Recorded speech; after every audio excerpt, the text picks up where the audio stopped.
A Russian military commander, blamed for a deadly attack on a shopping centre in Ukraine, has been found bludgeoned to death with a hammer.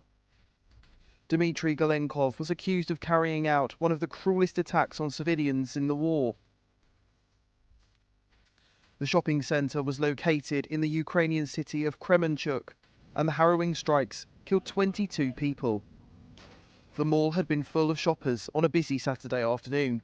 Ukrainian authorities were adamant there were no military targets in the area, raising important questions for why Russia targeted it. The attack marked a turning point in the war and sowed panic among Ukrainian families. Golenkov was also accused of masterminding a bombing raid last year against Dnipro in Ukraine that killed 46 people. The attack again targeted civilians, destroying 72 apartments and damaging more than 230. Footage circulating after the bombardment showed gaping holes in apartment blocks that had been populated by families. Kirilo Timoshenko, the head of the Dnipro region, said at the time the youngest victim was just 3 years old. He called the Russians terrorists, who would be punished for everything.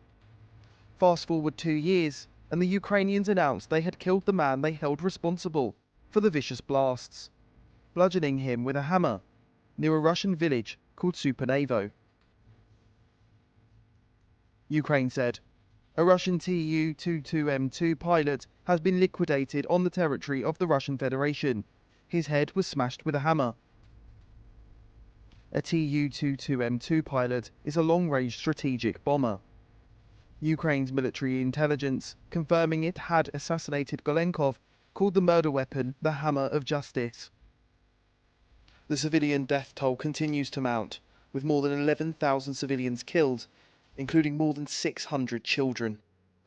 Since the start of Russia's full-scale invasion of Ukraine in February 2022, launched in violation of the UN Charter and international law, 11,973 civilians, including 622 children, have been killed.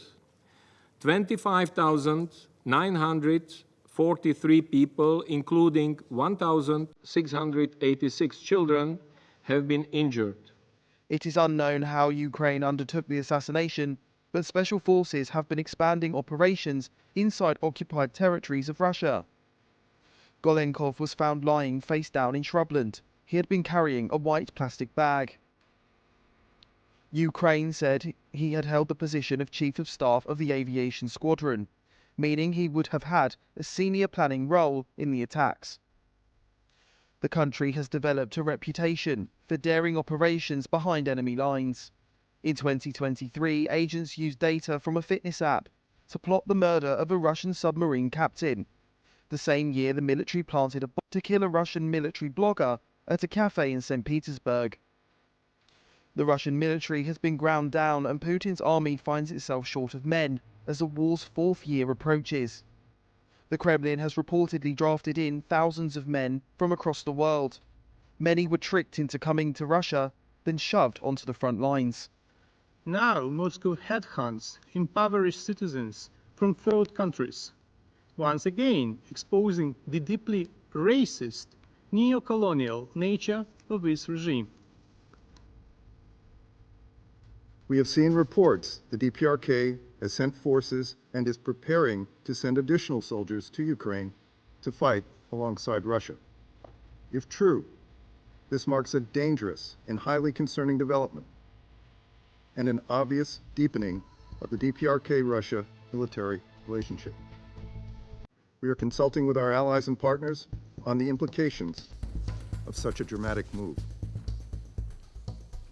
If Russia is indeed turning to the DPRK for manpower, it would be a sign of desperation on the part of the Kremlin.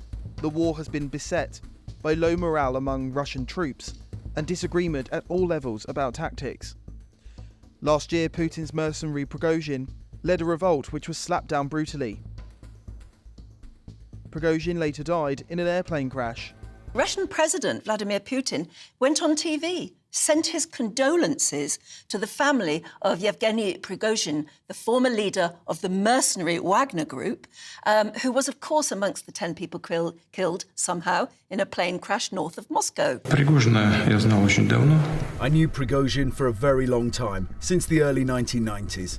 He was a man with a complex destiny, and he made serious mistakes in life. He achieved the results he needed, both for himself and when I asked him for the common cause, as in these last months. He was a talented person, a talented businessman. He worked not only in our country and worked with results, but also abroad in Africa in particular. Yes. It's all very odd because, I mean, the suspicion is that Putin had it bombed. Yeah. The aircraft, as you can see from these disturbing images, hurtling downwards, trailing smoke, an onboard explosion, they think, was the likely cause for the crash. And of course, you have to remember what happened, because his death occurs 2 months to the day since he led an abortive mutiny against the military top brass, something Putin actually described himself as treacherous. Ukraine has asked Britain and the US to let it use their missiles to attack Russia. The government have announced that Britain will inject Ukraine with even more cash. I'm able to announce £2.3 billion of support to Ukraine in the form of a loan that will be paid back by the extraordinary profits being made on frozen Russian assets. So this will ensure that Russian assets frozen in Europe, that the extraordinary profits on that will be used to help fund the war effort in Ukraine. As the war drags on, strategists are urging Britain to supply Ukraine with the might to finish it. Delaying in any way in holding back our Ukrainian neighbours is simply wrong. They are fighting a war for their sovereignty, for their freedom, and actually not just for themselves, but really for the rest of Western Europe. You know, I was going to point out that the Times front page there, the lead, is Zelensky, Putin burns our cities as the West delays. He's beginning to lose patience with us, but can't afford to, I suppose. Yeah, I mean, the President Zelensky, I feel his frustration, and he is right. I mean, these red lines that we're all so excited about, let's not forget that we've already given them fast jets, F-16s, main battle tanks, new anti-tank weapons.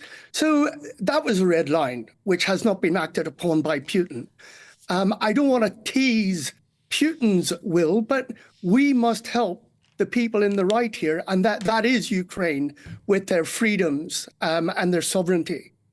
Mike, I'm very confused. Are the UK and the USA actually singing from the same hymn sheet on this? Because from what I could work out, Joe Biden is resisting pressure to allow American long-range missiles to be used inside Russian territory. But it's OK for Britain to use the Storm Shadow's long-range missiles.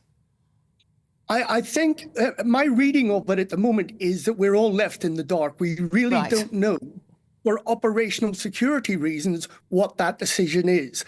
I just hope it's on the right side. And I don't want to use the word hawkish, but you will get what I mean. We need to be a little bit more robust with what's going on in the Ukraine. Vladimir Putin sort of threatening World War III. He's done it several times since the Ukraine problem started.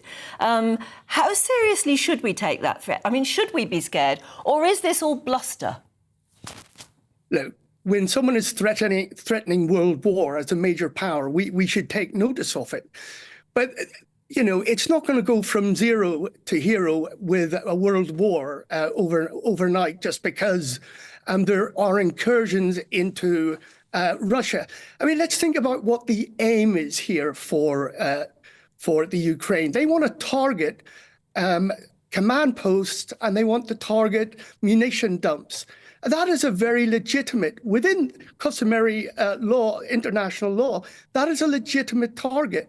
So I cannot see Putin striking up a world war on the basis of another nation trying to defend itself. And these weapons that we're talking about, How accurate can they be? I mean, if Zelensky wants to do that, he wants to specifically target, obviously not civilians, specifically target the sort of places you're talking about. How good are these weapons, and how safe would that assumption be? They're very good. I mean, they have a range of 250 kilometers, about 155 miles. And their accuracy is pinpoint. They're very good. They've got a payload of 450 kilograms. That's going to give you a headache. So I would encourage the stance that our Prime Minister is taking. Very rare that I will ever agree with him on anything, but he is right that we should be pressing to give the Ukrainians whatever they need. Nicholas Dunning, GB News.